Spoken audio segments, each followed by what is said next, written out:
नमस्कार, मैं स्वाति आपके अपने चैनल इंडियन माइथोलॉजिकल स्टोरीज़ में आपका स्वागत करती हूँ। आज आपको सत्यनारायण कथा का चतुर्थ अध्याय सुनाने जा रही हूँ। आइए कथा प्रारंभ करते हैं। सूत जी बोले, वैश्य ने मंगलाचार कर अपनी यात्रा आरंभ की और अपने नगर की ओर चल दिए। उनके थोड़ी दूर जाने पर एक दंडी वेशधारी श्री सत्यनारायण ने उनसे पूछा, हे साधु, तेरी नाव में क्या है? अभिवाड़ी वड़िक हंसता हुआ बोला, हे दंडी, आप क्यों पूछते हो? क्या धन लेने की इच्छा है? मेरी नाव में तो बेल व पत्ते भरे हुए हैं। वैश्य के कठोर वचन सुन भगवान बोले, तुम्हारा वचन सत्य हो। दंडी ऐसे वचन कह वहां से दूर चले गए। कुछ दूर जाकर समुद्र के किनारे बैठ गए।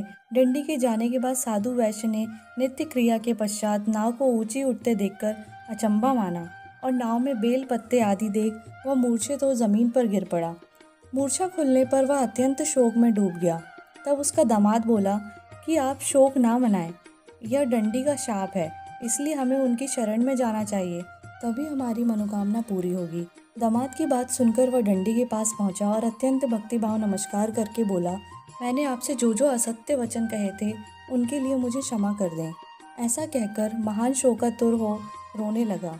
तभी दंडी भगवान बोले, हे वणिक पुत्र, मेरी आज्ञा से बार बार तुम्हें दुख प्राप्त हुआ है, तू मेरी पूजा से विमुख हुआ। साधु बोला, हे भगवान, आपकी माया से ब्रह्मा आदि देवता भी आपके रूप को नहीं जानते, तब मैं अज्ञानी कैसे जान सकता हूँ?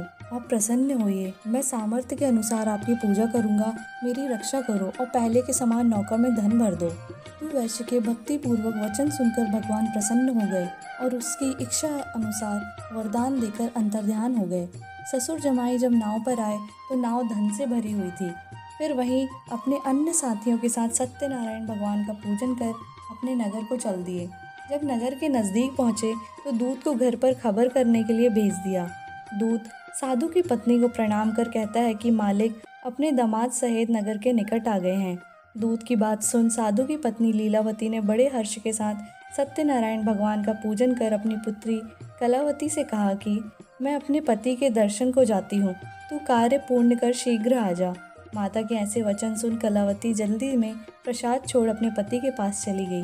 प्रसाद की अवज्ञा के कारण श्री सत्यनारायण भगवान रुष्ट हो गए और नाव सहित उसके पति को पानी में डुबो दिया। कलावती अपने पति को वहां ना पाकर रोती हुई जमीन पर गिर गई। नौका को डूबा हुआ देख व कन्या को रोता देख साधु दुखी होकर बोला कि हे प्रभु, मुझसे तथा मेरे परिवार से जो भूल हुई है उसे क्षमा करें। साधु के दीन वचन सुनकर श्री सत्यनारायण भगवान प्रसन्न हो गए और आकाशवाणी हुई, हे साधु, तेरी कन्या मेरे प्रसाद को छोड़कर आई है, इसलिए उसका पति अदृश्य हो गया है। यदि वह घर जाकर प्रसाद खाकर लौटती है तो इसे इसका पति अवश्य मिलेगा। ऐसी आकाशवाणी सुन कलावती घर पहुंचकर प्रसाद खाती है और फिर आकर अपने पति के दर्शन करती है। उसके बाद साधु अपने बंधु बांधवों सहित श्री सत्यनारायण भगवान का विधि विधान से पूजन करता है। इस लोक का सुख भोग वह अंत में स्वर्ग जाता है। श्री सत्यनारायण व्रत कथा का चतुर्थ अध्याय संपूर्ण हुआ। बोले श्री सत्यनारायण भगवान की जय।